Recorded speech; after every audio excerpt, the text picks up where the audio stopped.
you, and then just to anchor us in some information. So I'll allow, Nene, do you want to introduce yourself? I'm just going to go right in. That's fine.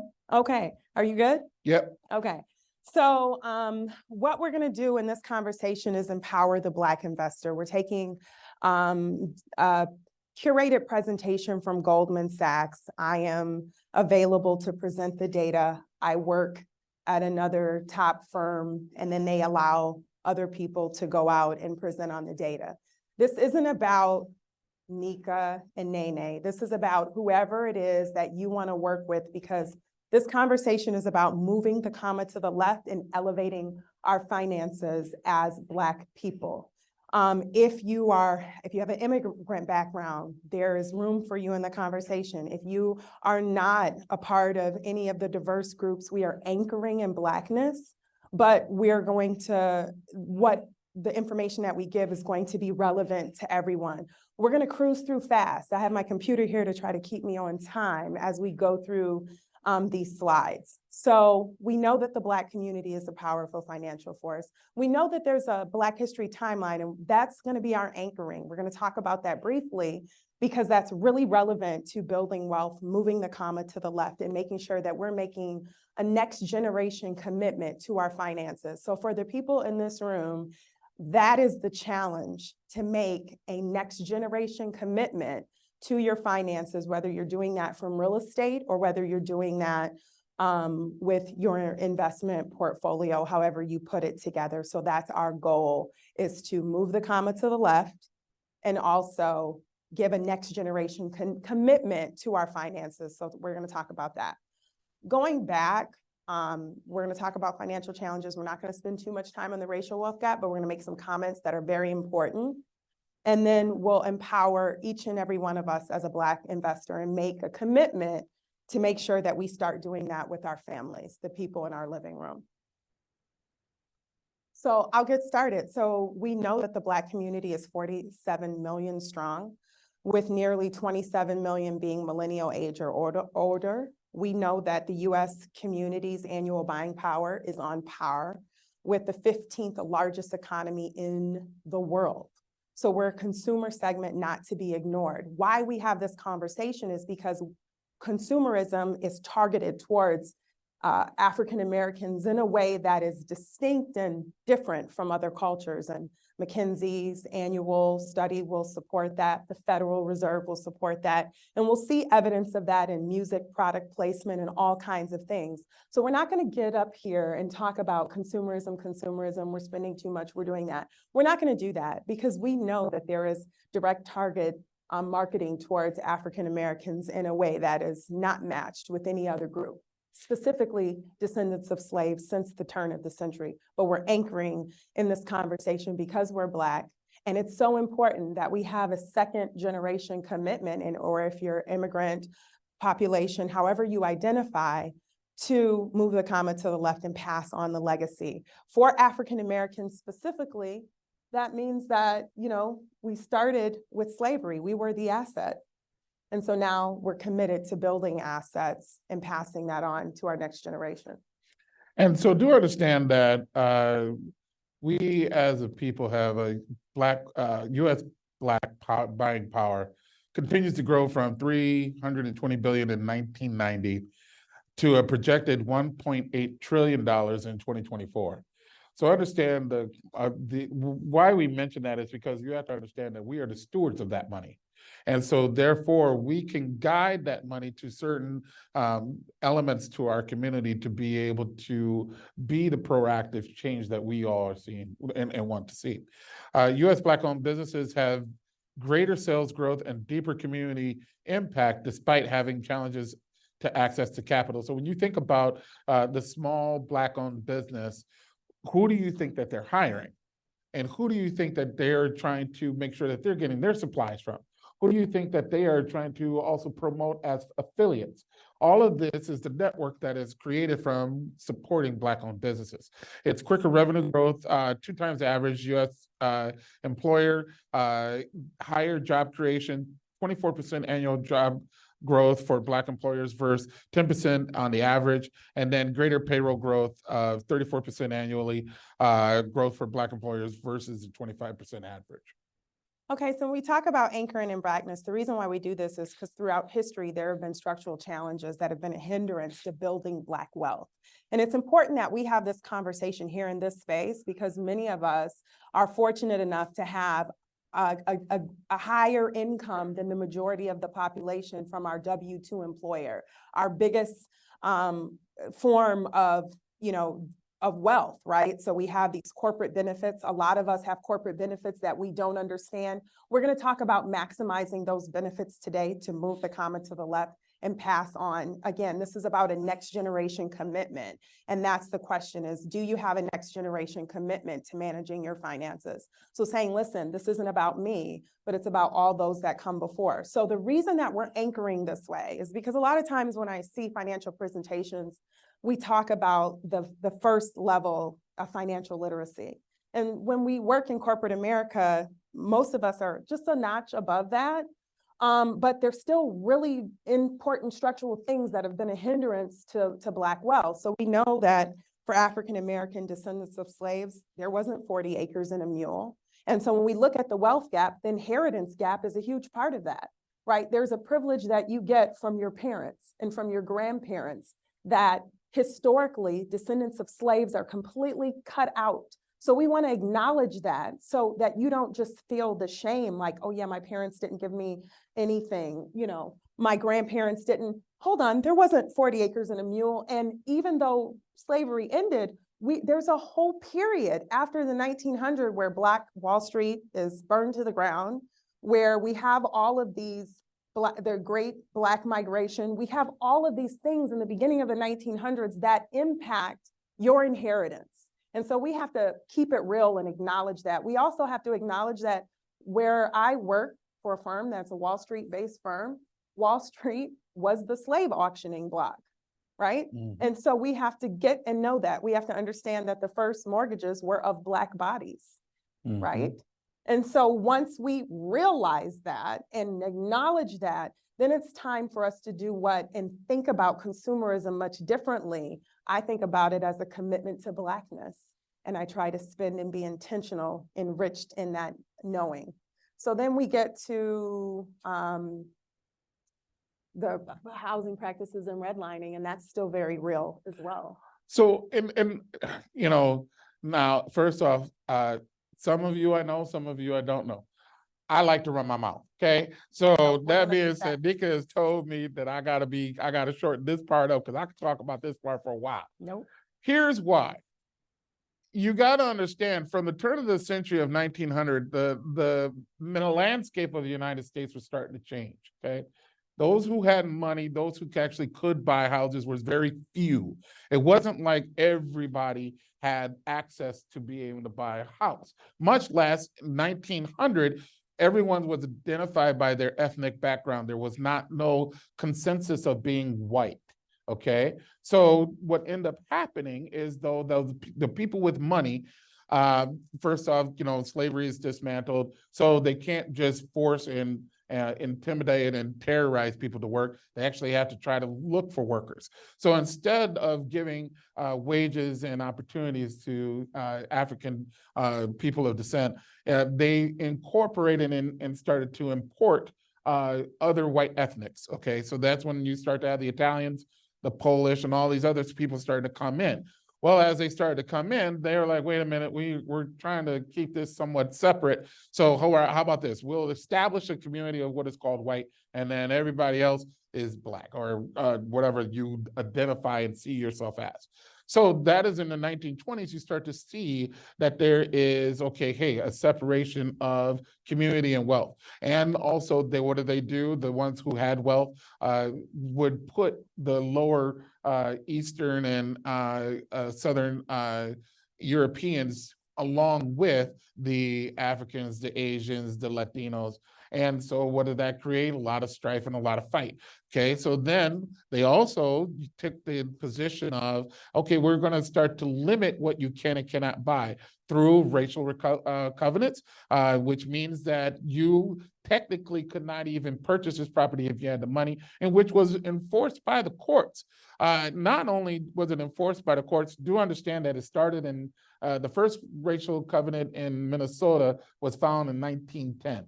So that's how early they started to establish that. It started to become common in the 1920s, 1926 area. Okay, and then after that, you do understand, remember, not the average person could buy a house. So they started to create some federal backed loans. What's called for the precursor to Federal Housing Administration was HOLC. I don't remember what it means. Long story short, the Federal Housing Administration utilized racial covenants in addition to redlining to prevent the ownership of housing, which obviously still has its effects today. And so when we look at the wealth gap, all that's in the gap. So that's why that's there.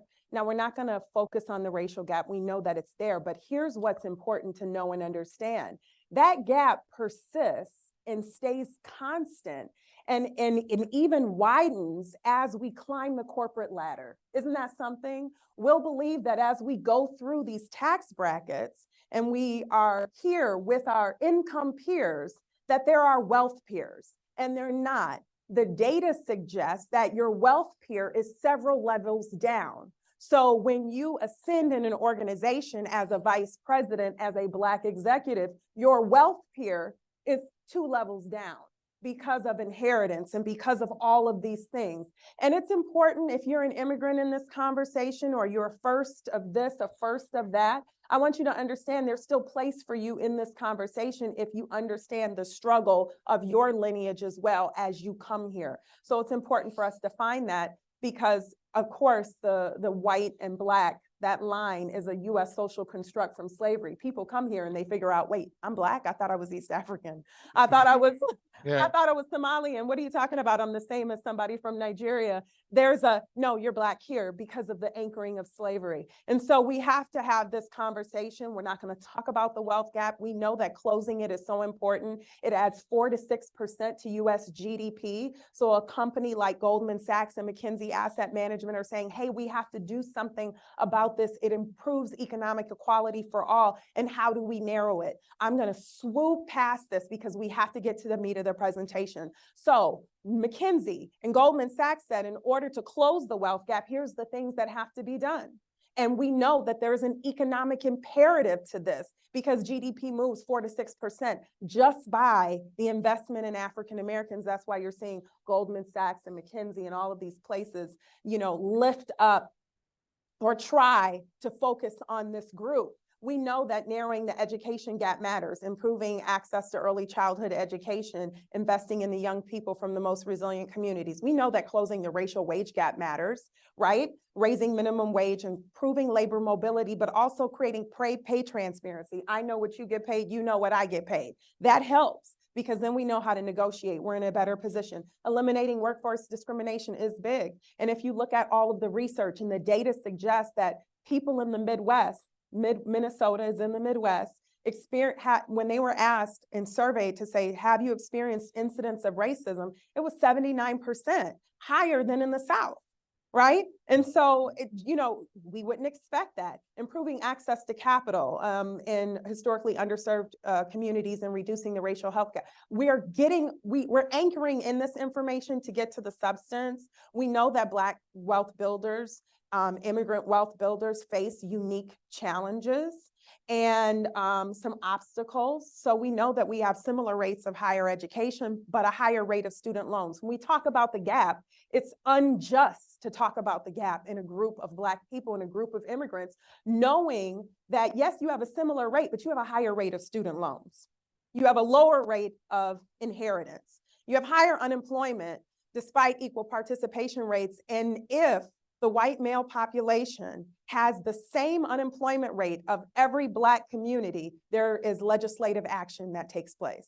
The House and the Senate moves, which we saw during COVID.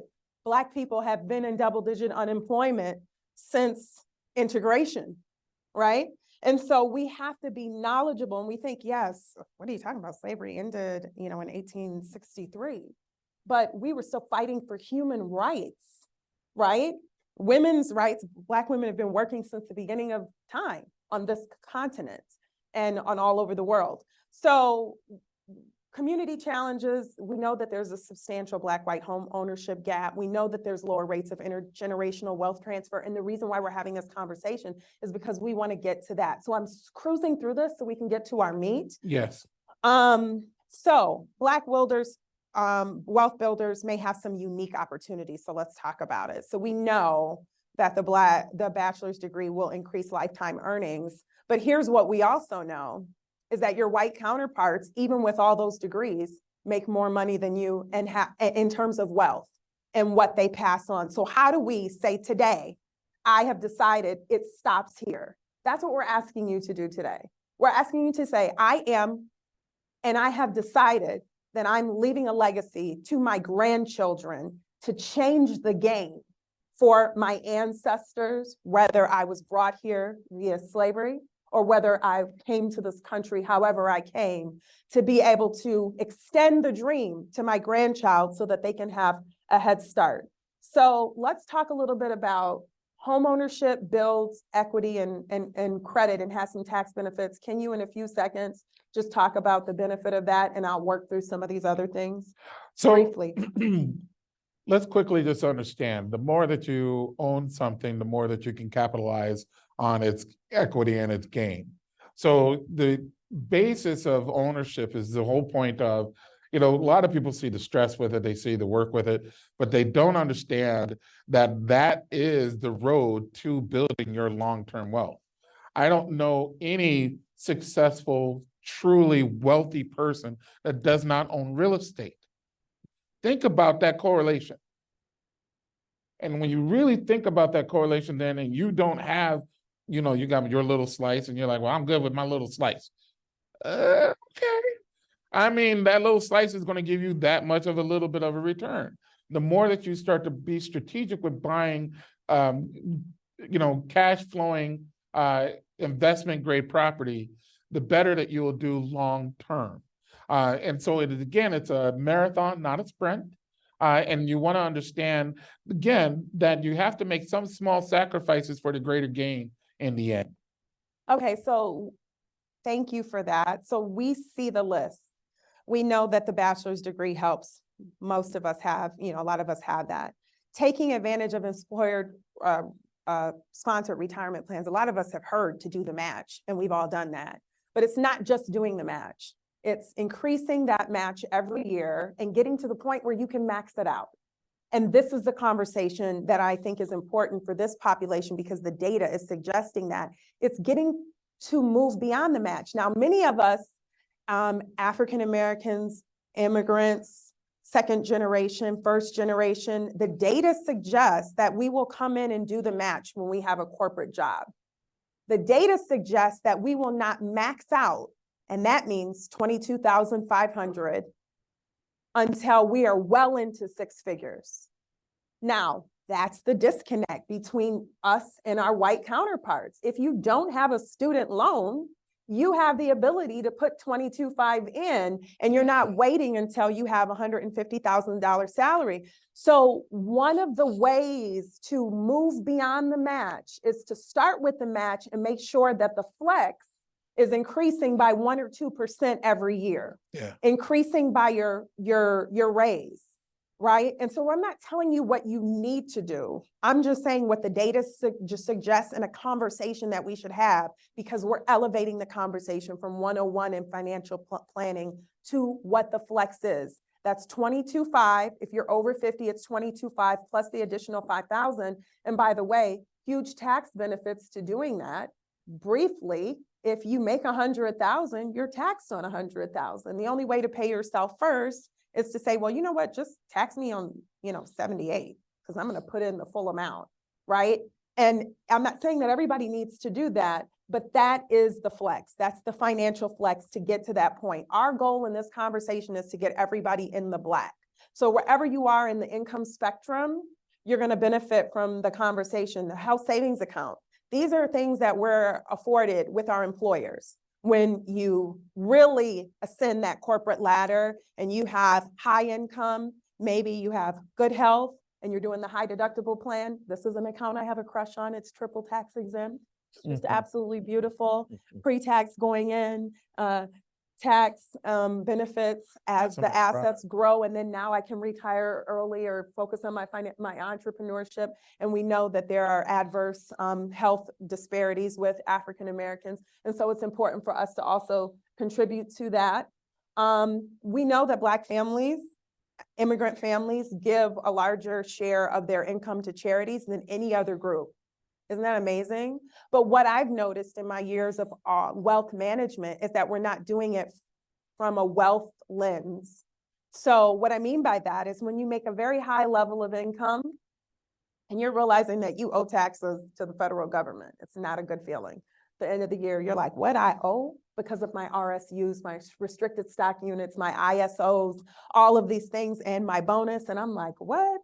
Well, that's a good time to open up a philanthropic family fund. That's when I'm going to say, you know what, I'm going to open up the Nene, the Nneka Constantino Philanthropic Family Fund. And instead of giving money to United Way, I'm going to take $25,000 and give it to my philanthropic family fund. It goes into my charitable checking account. I get the $25,000 deduction right now. And then I can give $1,000 to the Urban League, $1,000 to women's whatever. But I've taken the tax deduction now. That's the flex. This is an elevated conversation, so we got to move quickly, but that's called the Donor Advised Fund. So that's when you talk to your CPA before the end of the year and you say, where am I tracking? Where am I at? And maybe you're not taking advantage of your executive deferred compensation plan. That's time to have that conversation. You owe money at the end of the year. What are the financial flexes that I can do? Leveraging your deferred compensation with your employer is a flex. The philanthropic family fund, because now you're giving from your interest, not corpus. So very important to be able to do that. Work with a financial advisor who understands your, whoever you want to work with, assign beneficiaries and consider estate planning. Are there any beneficiary things that we could do and estate planning things that we should do as it relates to real estate? Well, of course.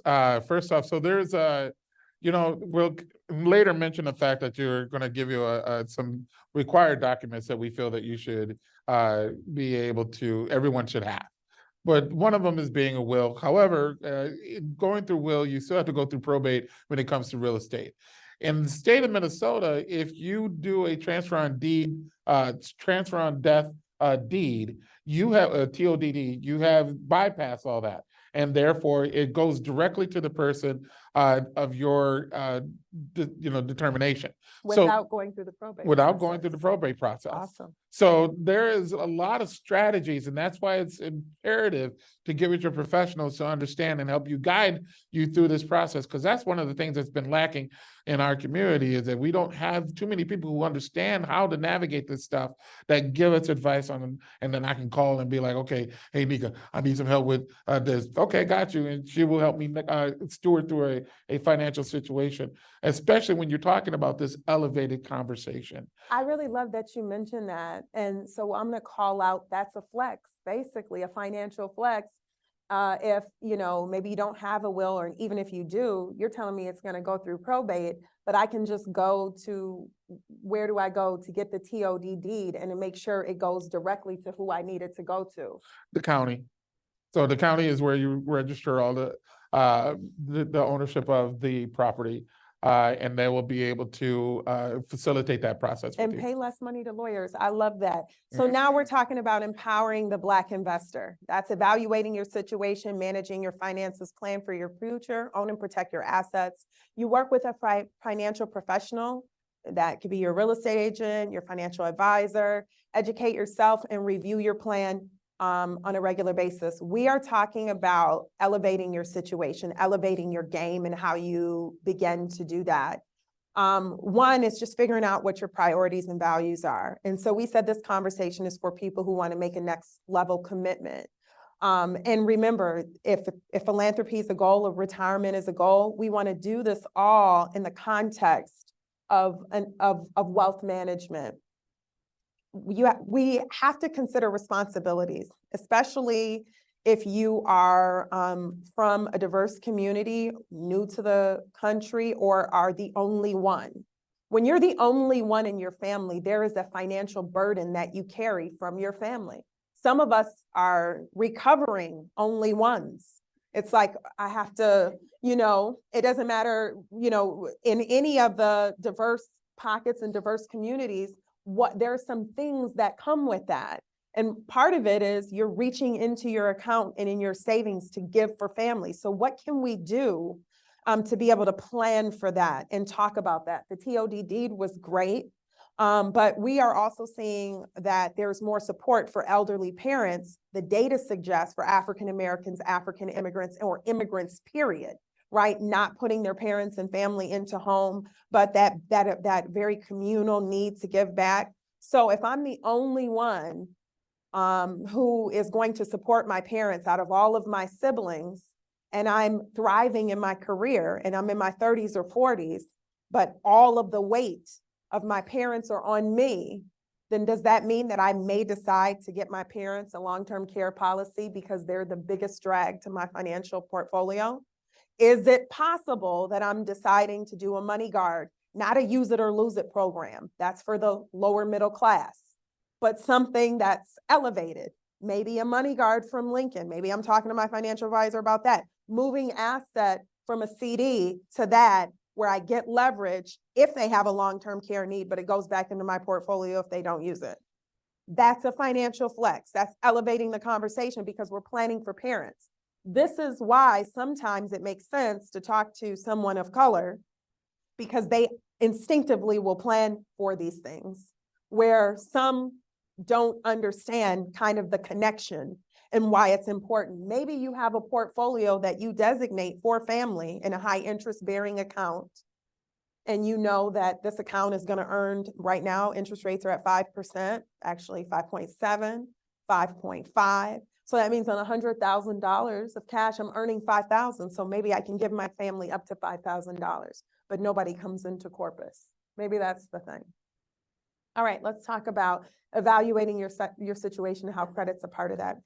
So when you talk about credit, do understand that there is, first off, not a lot of factors that could create your credit, but there's enough. First off, and the most important is your payment history. And long story short, it's pretty simple. If you borrow, $100 from a friend to a friend, and that friend never pays you back and comes back 3 months later, says, "Hey, can I borrow another $100?" Are you going to give it to him? Okay, then you don't understand how credit works. So, and long story short, that's what they don't know you personally. We can be able to strategically place ourselves in a way that we can compete through our credit, and it's through being focused. It's through knowing and not just leaving it to a whim. And then, as if you came from the entrepreneur session, some of us are afraid to look at our credit. This is not something, we can't be afraid of it. You have to know it, and you have to understand it, and you have to understand how to grow it. And then again, that's where you come to your professionals and say, "Hey, you know what, I'm at a 640. What can I do to be able to put myself into the 7s and touching close to 8? Talk to Nneka, talk to a financial planner or a financial counselor where they have pre-purchase counseling services for buying a house. There's all kinds of different ways to increase your credit score and strategies to do so. But doing so allows you to have more opportunities available to you. You can either start a business, you can invest in businesses, you could be able to buy equipment in order to be able to run your business. A lot of different opportunities are open up once you are able to maintain a good credit score. So the goal for everybody in the room, the financial flex, is 800.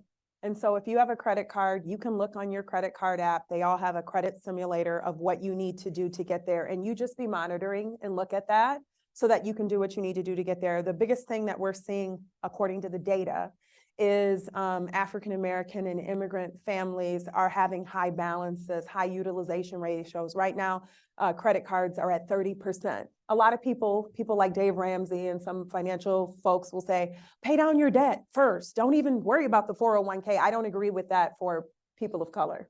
I think that's wrong for people of color because we would be waiting for a very long time.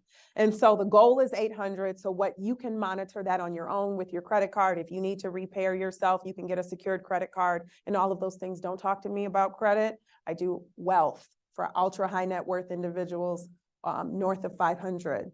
But reviewing the cost in terms of your current coverage with your qualified investment professional is important. Now, we all work at corporate jobs. And so we have basic life insurance. But what's important for what you and I were just talking about for people of color, we know that we move around more, right? That's what the data suggests. So if the data suggests that, we don't only want to get our basic coverage from our employer. That leaves, some of us can keep that when we go and you can do some other fancy things. But we can just get a 30-year term policy before the fibroids kick in at 30, before prostate cancer and all this. We know that there are some disparities with health. So getting that 30-year term policy in your 30s is a financial flex. You can get $1 million term policy for under 50 bucks, right? You can get one that's convertible to a whole life. We're not talking about variable and whole life. You talk to your own financial advisor about that if it makes sense for you. But having something outside that you've paid with after-tax dollars so that it's tax-free to your beneficiaries. You might not want to tell anybody. You don't want to end up a Dateline or anything like that. But that's a financial flex, super important. Yes. If you have a baby by a man, you have a baby by, well, if women carry the baby, so having a term policy on that man is important, and you owning it is very important because he may divorce you. You need to own that policy so you can get the death certificate. It goes right to you. That's a financial flex. So it's about elevating the conversation. That's about elevating the conversation. We don't want to be on Dateline. We don't want to be on Dateline. But going back to this, we talked about the health savings account being a financial flex. If you think you're going to quit your job early, if you want to go into retirement early, there's a gap between the time that you leave your job until you get Medicare. We know that there's health disparities, and having a tax-free medical account for your whole family. How great is that, right? Very powerful for immigrants, very powerful for people of color. So yes, there's term, there's whole life, there's universal life, and that depends on who you are, how financially responsible you are, what you can next actually do. But it's about doing something else. A lot of times when we get Black people in a room, we deal with the basics. And so we're trying to talk about what are the next level things that I can do. It's not just having my work basic life. Having my policy outside before prostate cancer, my policy outside before all of the fibroids and everything else. And when I can get it at the cheapest point, then it's like, do I really need the whole or the variable universal life? We'll see. If I've accumulated assets, because now I have all these RSUs at Fidelity, I've got all this money, we got this beautiful house, and you can see how I'm rolling in my nice car. You might need an umbrella policy. You might want to talk to don't talk to me, talk to the person who did your home and your car. You might need an umbrella policy, especially if you live in California where the sue rate is very high. If you're an executive, you might need an umbrella policy that gives you that $1 million, $2 million coverage. So if something happens, it doesn't destroy your finances because somebody can just easily Google your name, Nneka Constantino. Oh, my cousin's name is Tequila Viata. There's not many of those. So, you can Google, figure out where you are and say, oh, this is a person I can sue. Umbrella policy is very important for that. And then disability, long-term care. A lot of us are messing up at work because we're not choosing the disability coverage. And then life will life us. And then we don't have the coverage. My cousin Amira Locke was killed in 2 of 2022 by the police. After COVID, I was still brokenhearted, needed time off of work. And I didn't even know that I needed it for my mental health. And so to have those times where you can take that time, super important, and to making sure that you have that. So we said the goal is being in the Black, regardless where you are in your income. Because what we know and what we've experienced, people in this room get it, all you can do is make more money or spend less. That's the name of the game, no matter how many zeros you add. Whether you're making 50,000 or 500,000, you can make more money and spend less, because all we know is we get taxed higher when you make 500,000, right? You get taxed higher. So what are the financial flexes that you can do along the way? We're talking about that. We don't want you to get to that point where you're learning that at that income level, because then you make detrimental mistakes. So when we look at this side right now, we're talking about assets, what you own. And what's interesting is in a lot of financial conversations, we're just talking about bank accounts. No, we're elevating the game. We're talking about bank accounts, money market accounts, insurance, cash values, bonds, investments, retirement assets. Residential real estate and where you're buying for your home, investment real estate from buying properties to buy and hold and doing a cash flow situation, or you're talking about buying properties, doing a small investment and then turning around and selling it for a profit. You also have a different level of commercial. If you really are getting good at it, you can start to combine the elements and do what is called real estate development. There is no limit to what you can do when it comes to real estate in regards to building wealth. But we're also talking about, art, jewelry, furniture, business franchises. Here's the thing. When we look at this list and we have these conversations, usually it's not just about one thing. And if we look at this list and we only have one thing, then our goal is to what? Get in the black and make sure that we're knocking off the rest of these boxes. If you're looking at this list and you're like, I don't have any insurance cash liabilities, I don't have any bonds, I don't have any additional investments outside of my retirement account. And when you're fortunate enough to get RSUs, when you're fortunate enough to get ISOs, incentive stock options, restricted stock units, those are wealth builders. Those are money makers. What can you do? A lot of us, and when I say us, I'm talking about African-Americans, immigrants, people new to this country, they get those RSUs, then they have an event and they sell the RSU. You have to know that it's important. What is the financial flex with an RSU? A restricted stock unit. It's to hold it for a year and a day to make sure that you're taxed less before you sell it. Super important. But who told you that? Right? Because we're not having these conversations at the dinner table. So we're making this our virtual dinner table and trying to keep it real in this moment very quickly so that we can get past this. What's the other financial flex? When you have RSUs or stock at CompuShare at these companies that we work with, more than 100,000. Well, me and you were just talking about it. I have to pay my kids' tuition. Stock is down. I don't want to sell it, but I have over 100,000 benefit, because of my corporate benefit. What do you mean? I can get a line of credit against my stock portfolio with a lower interest rate and keep my stock invested? Absolutely. If you have over $100,000, you can do that where? Fidelity, Schwab. Do you need to be a financial advisor? Absolutely not. And I only work with people who are ultra high net worth. So, but where can you go? You can go to Fidelity. You can say, I need a line of credit against this portfolio because I think this stock is going up. This is the 52-week low. I don't want to sell it, but I need to pay taxes for $20,000. Let me hurry up and do this donor advised fund, right? Because I want to give to the Nneka Constantino charity. I don't want to give to the United Way. They may not be aligned with my priorities, my giving priorities personally. They're not. So under liabilities, so we're talking about the financial flexes. We're calling those out because we want you to jot those down and write those down. There's also a workbook that you can get from the founders, and they will send this to you after the fact. So you can work through this on your own and then talk to your financial professional, whoever you pick for yourself. For liabilities, we know they're credit cards, mortgage, car loans, student loans, and other debt. This is super important because interest rates are very high, almost 30%. And so we have to have a plan to ding into that. So maybe it's when you get your bonus, you put a portion there. Maybe a financial flex for you, because you're paying so much in taxes, is you increase your contribution to your 401k before your bonus gets there. And then you call HR and you say, can I also make sure that, maybe I max out just at that point, because I'm paying so much in taxes, it's not worth it to do it any other way. So when we talk about getting in the black, it's assets minus liability equals net worth. We want this number to be growing. We want you to track it on an annual basis. Our goal is to have our net worth be growing. We all have financial stuff. Life will life us. When we get in the black, we're talking about getting in the black from a net worth perspective. We're talking about getting in the black from a cash flow perspective. So when we look at money in on this list, also important. A lot of us may think I'm better, right? I'm bougie, I got my money, everything's good.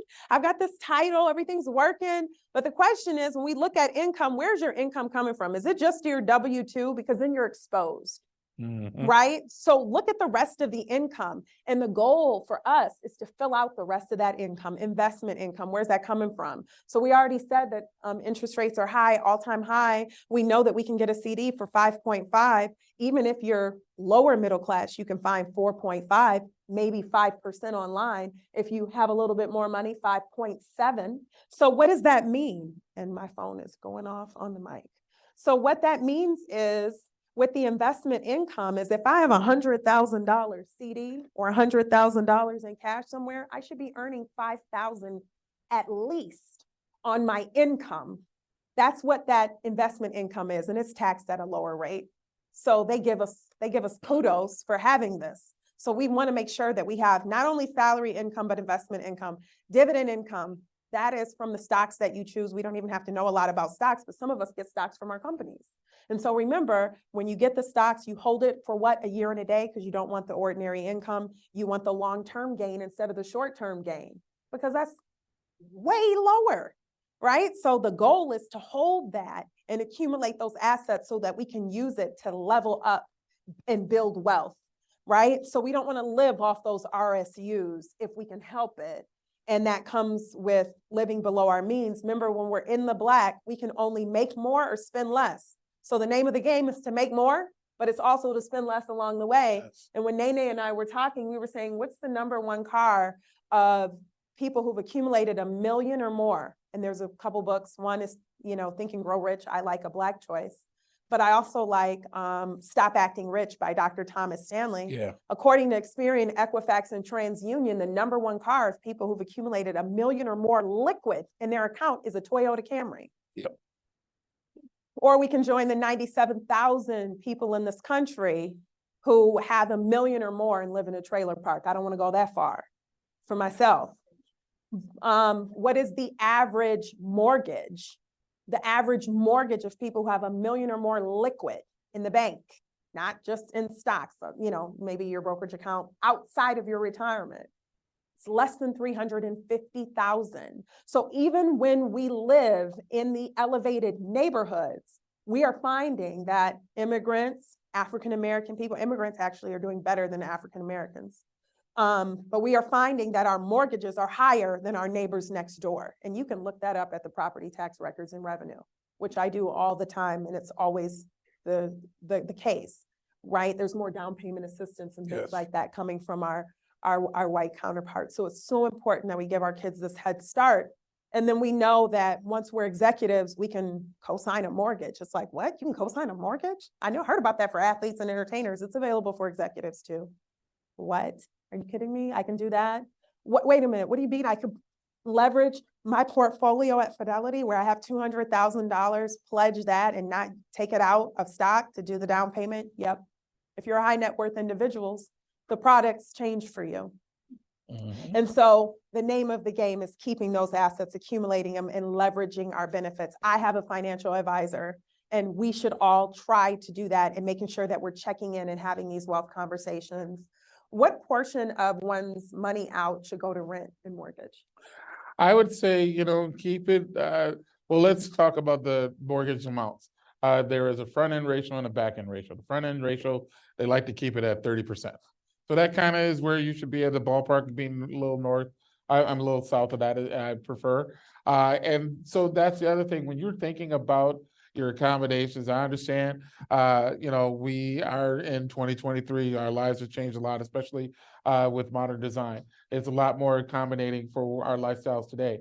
However, a lot of the housing stock that is available was not built into 2023. So, which means that you have to prepare yourself to be willing to take a little bit of a sacrifice and personalize it. That's what I like to call it, and make it your own, but yet be a little bit more under the radar. If you're approved for 400,000, try to see if you can find something at 325, 350, and bank that difference into the savings and to your investment fund.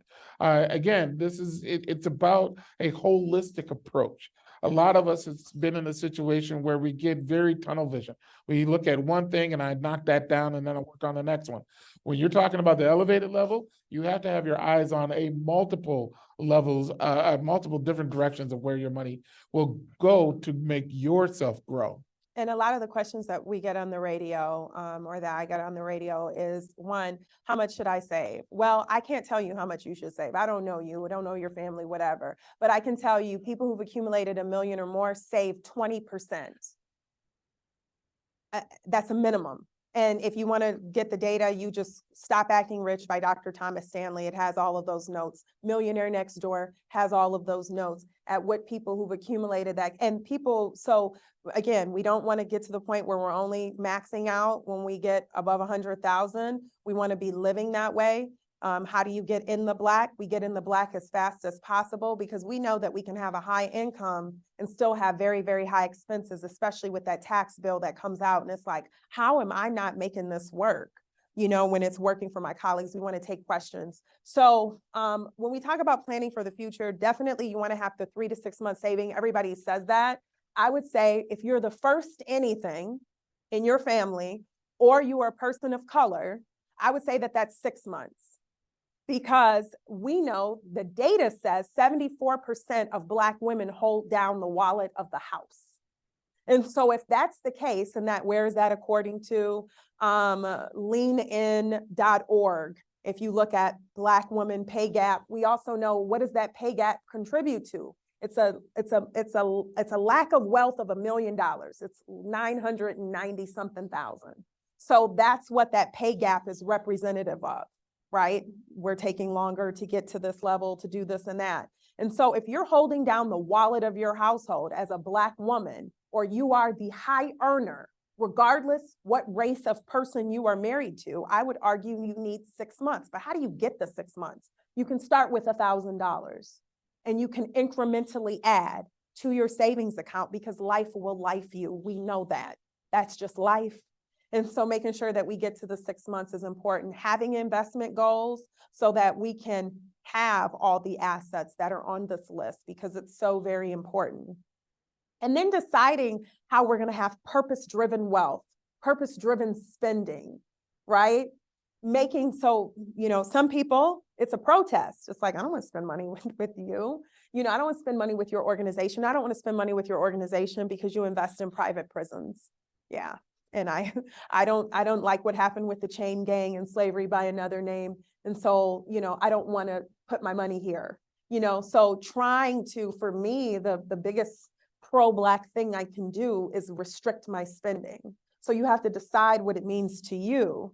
You know, why is there an old lady's picture on the head of the mantle of the fireplace? It wasn't because that person passed down recipes, right? And that's okay.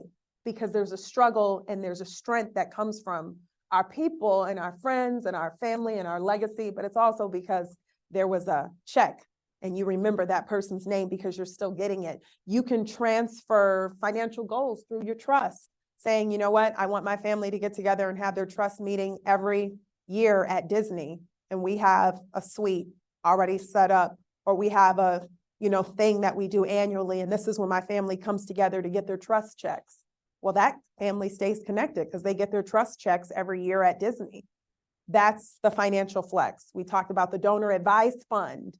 It's not about just being philanthropic. Let me just give you $1,000. We know that we're the most philanthropic, but why aren't we using donor advised funds to get there if we can take the tax deduction in a year where we're going to get taxed a bunch because we just got promoted? Okay. So what are some of the things that we do when we own and protect our assets? We know that we have the qualified employer plan. All of that's there. The simple IRA, the SEP, that's if you have your own business.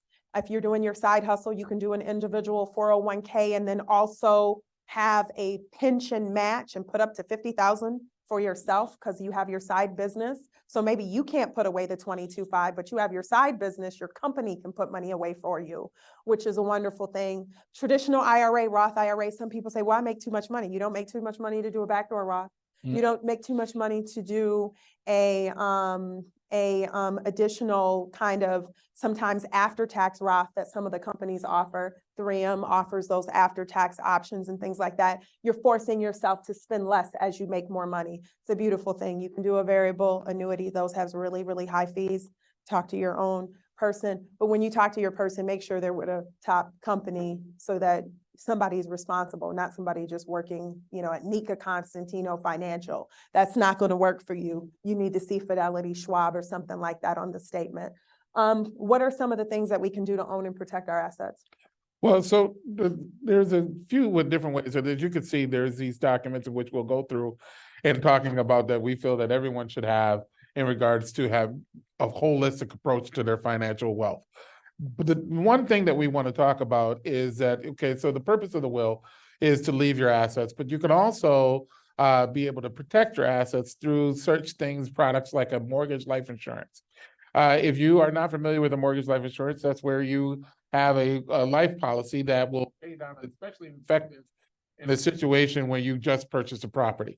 Now, if you only have 2 years left in the paying off the property, maybe not the best thing for you. But if you got, taking on a new mortgage and you want to make sure that the heirs are be able to get the asset without any debt, you can get what is called a mortgage life insurance. You can get that from the mortgage company or again, from your financial planner that works with life insurance policies. But again, the main thing is that you want to protect your assets. One of the things that we have that happens more in our community than we would like is that we do all the prep work, we get the actual asset, we get the house, but we didn't put in place the protections to protect that house. So let's say we have 10 years still on the mortgage, for whatever reason you pass away, we are not able to transfer that on because it moves to foreclosure, because we didn't handle our will right, or we didn't do the transfer on death deed, or we didn't do this, or we didn't do that. So then now it has to go through probate, and it takes too long for that to be decided, and then the foreclosure is completed. So that is one of the things that we want to make sure we drive in today, is that as you are starting to acquire these assets, think of the asset protection as well. And so these are the 5 documents that the data says you should have. I'm not saying that you should have this. There's the will. I'm not really a big fan because it still has to go through probate, and then I got to pay lawyers, and I'm like, I don't really want to do that. When you have over 75,000, it's actually 5,000 is actually more expensive. So I'm not a big fan of that. The healthcare proxy, I think this is very important, especially for first and families of color. So you have a child. Your child is 18 and is at college at Howard University, where I went to school, and something happens to your child in Washington, D.C., and now you have no say because you don't have the healthcare proxy. So having a healthcare proxy for your unmarried children in other states, super, super important. Durable power of attorney, really important. Maybe that's your husband. My husband's my durable power of attorney. Guardianship provisions for your minor child. Super important. You don't want something to happen to you in the state of Minnesota. You have a child, and then your child has to be in foster care and fight with the system before your parents get them because you didn't have guardian provisions in place. Trust, usually you do this north of $3 million. But what I would argue is for people of color, that beta is a lot lower. And so I've had people of color that have come to the trust lawyer and they're like, why do you need it? You only have blah, blah, blah, 5 minutes. And so, it's like, yeah, but I have a dynamic family with all kinds of different issues. I'm the only one. And so I want to control things from the grave and create a legacy for the next generation. Let's take questions because it's super important that we do that. So let's open up the floor now. Is that okay? You can ask anything about anything financial or any real estate. We'll go with you. Yeah, this is Eric. Just one note. I did send out the worksheet. So everybody who registered for the session, either virtually or in person, should have a copy of the worksheet in your email right now. And it's a workbook, so you can work through it on your own and give it to your advisor, Mr. Trotter. So really quickly, since you're talking about trust, because this is one of the things that I'm thinking about right now, is transferring my assets, intellectual property, real estate into the trust so that I don't need a will, I don't need a TODD. Can you just at a high level talk about how one would go about doing that? Yeah, so your beneficiary designations trump a will. And a trust is cool if you set up the trust, but then you got to put stuff in the trust. You actually have to go put your house in the trust, go put all of those things in the trust. I don't think there's any problem doing that, but just remember that some assets can't be named in trust, but may need the beneficiary designation. And some things will create dual taxation by doing that. So some things doesn't make sense for the trust to be the beneficiary. You might want to name individuals so that they can have access much quicker than what the trust provides. So maybe for your retirement assets, well, right now we don't have the stretch IRA or anything like that, but Roth and different things like that, you would want to name a person because there are different rules. When you have your IRA to a minor child, they have 10 years to spend it and things like that. So you wouldn't want to put everything in a trust. So you want to talk to your lawyer with your financial advisor to lay that out. Beautiful presentation. I love the mix of tactical and education because I think it's important to be able to, like you say, anchor us. I've listened to you on the radio forever. So, but one of my questions for you, even with this being an elevated conversation, is some of the basics. What are the top 3 things you look for to find your person, your financial planner or investor? Thank you. Yes. So here's some of the questions that I would think that would be good to ask, but I would always work with a top firm, right? So you have Thrivent, you have, just one of those big banks, because even if they have problems, if somebody reaches into your account and steals your money, that place is going to write the check and level that up. And that's important. So I think that that's important. Even if you're with an independent person and they work with LPL's name is on the statement. So making sure that they're clearing from a place. And these are the questions. And if you get the workbook, it's in there too. We're just gonna, the questions can be for me or they can be about real estate too. Anybody else with any questions? And I'll just answer, piggyback off what Nneka said. These questions are applicable in a lot of cases to a real estate professional. And I would say at this point, you also need your wealth crew, okay? So what is your wealth crew? You have your financial planner, okay? They're gonna help you guide you on your big plans. You have your insurance person that is going to help you with keeping up with what you are gaining as assets. You're going to have your realtor. You're going to have your mortgage or loan officer. You're going to have a CPA. These are all people that you want to develop long-term relationships with so that they are all the same. You almost want to have a board meeting once a year with all these individuals and say, okay, this is what my plans are. Who do I need to be working with at this stage to be able to get that carried out? Nneka, can you say a little bit more about the backdoor Roth and what are some of the criteria or reasons you might want to look at that vehicle? Yeah, so I would Google backdoor Roth for everybody. What you can do with a backdoor Roth is it's if you make too much money to qualify for a Roth because your income is high. What you can do is contribute to a regular traditional IRA, convert the IRA to a Roth on an annual basis. I think that only works if you're paying the taxes out of cash that's in checking and savings. And then you can make, have a Roth. You're putting in the $6,000 a month. And I really think you're only doing this if you're maxing out your 401k. So a lot of times when people say, well, should I do this? Should I do that? My first question is, are you maxing out your 401k? If you're maxing out your 401k and you still want to make contributions to retirement, now you can make it traditional, convert to a Roth. All that money is growing tax-free, which is awesome. And then when you pass it, you're passing on a tax-free asset. So any financial advisor in the game that should know how to do a backdoor Roth, I would, depending on who you are, I recommend it. If you keep really good financial records, it's really helpful. I don't like making contributions to a traditional IRA unless I do a backdoor Roth, because when I make a contribution to a traditional IRA, it's after tax money. And it's like, wait, it's after tax money. And so I have to be able to do that. But there's a lot of benefits to putting it in a Roth. You can pull out your principal if there's an emergency, tax-free, and you can still grow tax-free as well. And some of the financial flexes for children, it's the 529. A lot of executives, the number one question that we get is people are like, oh my gosh, I can't believe my child got nothing.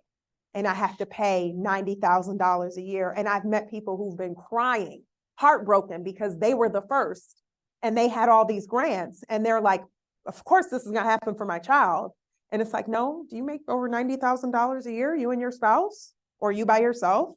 Because that bill is on you and that loan is on you. And some people aren't happy doing that, but they don't want to break their kid's heart. I can't pay. I don't want to take out a $400,000 loan for you, baby. I know you went to Harvard, you got into Harvard, but we can't afford this $400,000 loan as a family. So it's very important while we climb the corporate ladder to start, regardless where we can start, wherever we can start. If it's $100 for our 529 for our children, because if the child is disrespectful, I don't like this child, I'm not happy with what they did, I'm not proud of them, I can take that money back anyways. I'm gonna pay taxes on it just like I would have done any other way. And then the other financial flex is the UTMA. That's the UTMA, Uniform Transfer Minors Act account. That's how I have stocks for my child.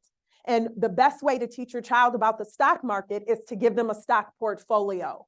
And so that means when I get my RSUs, remember, I'm not selling before a year and a day, I'm transferring maybe $1,000 to my child. So they're getting RSUs of the company that I work for, and they're understanding the stock market because that is their account. I can reclaim the 529, and I've done that. I've been like, we ain't got that relationship. We had a relationship 20 years ago. That's not going to you now. That's going to somebody else. You're disrespectful and we don't have a close relationship. I did that before I had, so you can do that. You can do that with a 529. Super important. Any more Got it. questions? So we're gonna take one question from the chat and then two in person. So the Okay. question from the chat was around land. Is there an opportunity around land for wealth building? Oh, of course, from a multitude of ways. One, if you purchase a certain amount of land, you don't have to pay taxes anymore on that land. And then not only that, land is not created anymore. So if you even buy and sit on it, 9 out of 10 times it's going to increase in value. But you also want to time it so that you're getting it at a good price, because right now it's still a little bit high. You want to wait until there is some little bit of more of a balancing out of the market, and then you will want to pursue possibly getting some land. But land is always a good investment. Was there any more questions? I thought we had one more. Did you say 2 more? Okay. Thank you, Nneka and Nene, for being here. I appreciate it. I have a question about taking assets out of like a trust scenario. When it comes to, let's say you have a home that's in a trust, you sell it. What are some, I guess, what's some advice that you would give for people to effectively lower that tax burden that they might have, and how to transfer that wealth to their beneficiaries or family the best way possible? Well, there's not a one size fits all. He'll talk about the transfer of assets from his perspective. I'll talk about it from my perspective real quick. Usually when you put stuff in a trust, you're not trying to take it out, but you have to be mindful of what you're putting in the trust. So if you have a residential house and you know that, it's your residential asset, that if you're married, you can earn above 500,000. You bought it for 100, it sold for 6, that 500,000 is tax-free. So I don't need to put that in my trust because I want that $500,000 tax-free income when I sell it. So I don't kind of know what you mean by your question, because you have to be mindful when you put something in the trust to make sure that you're doing it with your financial advisor and you're not just, getting advice from your CPA and things like that, because you want to make sure that you're naming the asset in the right place, depending on what you want to do with that asset. It's not just like, oh, I'm just going to put something in a trust. It's like, no, I want to put something in a trust for my daughter right now, because if I die, the data suggests that my husband will remarry in 5 years. And I don't necessarily want to give to the child he creates. Now, I want to give him something because they're siblings, right? But I don't want him to have everything for my child, right? So I'm going to create a trust to protect my daughter's interest. Or you get married, you're both in a second marriage. You got kids in your marriage, he got kids in his. Is that a trust? Yeah, unless you want to share equitably with all 4 children. In the state of Minnesota, there's no delineation between a half sibling, a quarter sibling, a sibling from this, a sibling from that, right? We saw that with the Prince estate. Yeah. So you have to know your family, your situation, and your values, and then you decide what you want to hold in trust. I have a family on one side of people who have, had a crack cocaine addiction. I don't want everybody coming to the party at the end saying, hey, I want some of this, I want some of that. Or, if you work at a corporate job, you have a lot of insurance and you want to protect the interest of your child, especially if you're a single mom, right? So you may want to trust below 3 million just because of that. So, or you may have a family. Maybe you have a situation where your husband's family was affluent, your family's broke. And so you want to care about your family members. And so you do that in trust and in strategic beneficiary designations. Or you married somebody of high wealth. And this is what I see a lot of times. And they say, yeah, you can participate in my money, but you can't have it. That goes to my kids. Once I die, you can take the interest from my portfolio, but the corpus goes to my children. There was one other last question. Thank you but so much. He had a question, and I want to give him a chance to answer. I ain't gonna do no better than what she just answered. So we're gonna go ahead. Thank you so much for sharing all of these wonderful financial flexes. 2 quick questions. Regarding trust, how do we manage changes over years? I established a trust 10 years ago, but things change. Do we need to continue to pay that high price to do the full document set? Or Yes. do you recommend, can we do a smaller, do the full shebang every time So there's? what I'll say is I'm not an attorney. You have to speak to your, you have State to speak attorney. to your attorney. What I've seen, I'll say what I've seen with clients is you set up a trust 10, 15 years ago, and now your children are grown. And so sometimes it's better to go back to that law firm if they're still there. And if it's a good law firm, they still have, it's one of those big companies, kind of you get what you pay for situation. Right. Now you can go back to that big company and said, I've had changes, and the fee will be less because they already have the regular document. All they have to do is change a couple things. Now, if I went to somebody the firm isn't in business anymore, doesn't matter if the lawyer's still there, but they'll still have the stencil on the document. So it's like, it's only going to cost me $1,100 or $1,500 because they still have it in their file.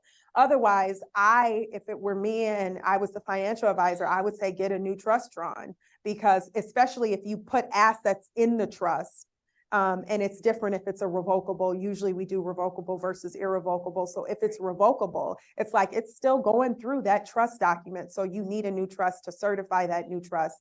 And you have to let every financial institution know that that trust exists.